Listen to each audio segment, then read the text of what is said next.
আপনার মেয়েকে আমার বন্ধুরা কিশোর।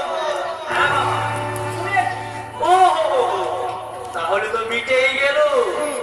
আমি এসেছি ওদের হয়ে আপনার কাছে ক্ষমা চাইতে।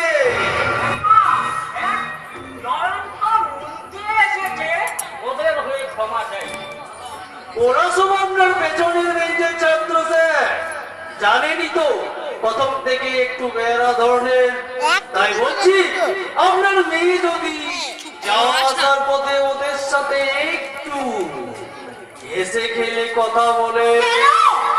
সরকার কি নতুন করে নিয়ম করেছে যে মেয়েদের পথে গেলে ছেলেদের সঙ্গে হেসে খেলে কথা বলতে হবে, তারা অশ্লীল অঙ্গভঙ্গি করলে মুখ বুজে সহ্য করতে হবে? বলতে দিন স্যার, বলতে দিন। মনের ভিতর জমে থাকা ক্ষোভটা না একদম কেটে যাবে। কতগুলো বাগানকে আমার পেছনে রেলিয়ে দিয়ে ভালো মানুষ আসার কোনো প্রয়োজন নেই। মেয়েদের কিন্তু এত অহংকার ভালো নয়। অন্য ভালো কোনটা মন্দ সেটা আপনার কাছে নয় বাসিকলাম।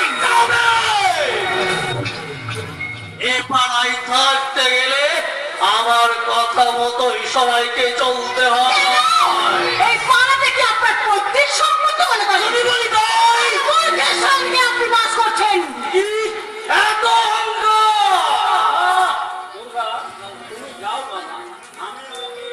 বোঝানোর কোনো প্রয়োজন নেই মাস্টার মশাই। শুধু আপনি ভালো করে বুঝে নিন।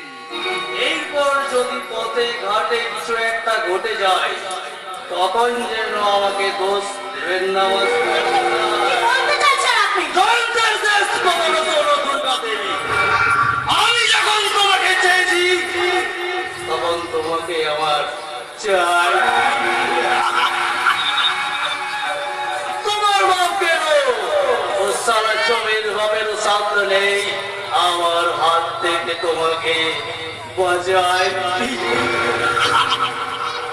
তোমার জীবনের শেষ পরিণতির কথাটা আগাম জানিয়ে দিয়ে গেলাম। চলি। নমস্কার মাস্টার মশাই।